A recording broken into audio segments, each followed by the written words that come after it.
What can Hammond say today that will help you have more confidence in the UK story? There are big gaps right now in what the relationship between the UK and the EU is going to look like post this two-year negotiation.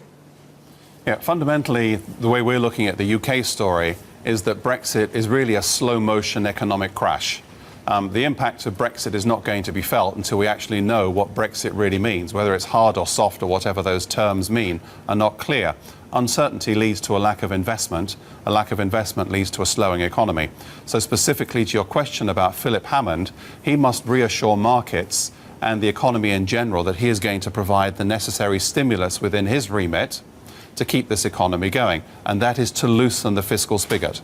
From a slow-motion economic crash, what a wonderful line. We've got them all this morning.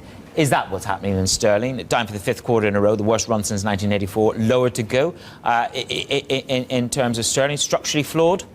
Structurally, the level of sterling needs to be lower to reflect the current account deficit that we have and the budget deficit that the country has.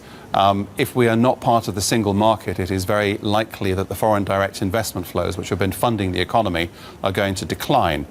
We've had this interesting story before about Toyota saying that they will continue to support the UK as a place to build cars. And then we've had Nissan saying unless the passporting issue is resolved, that actually raises large questions. In a situation with Theresa May, everyone's saying, great, we now have a date.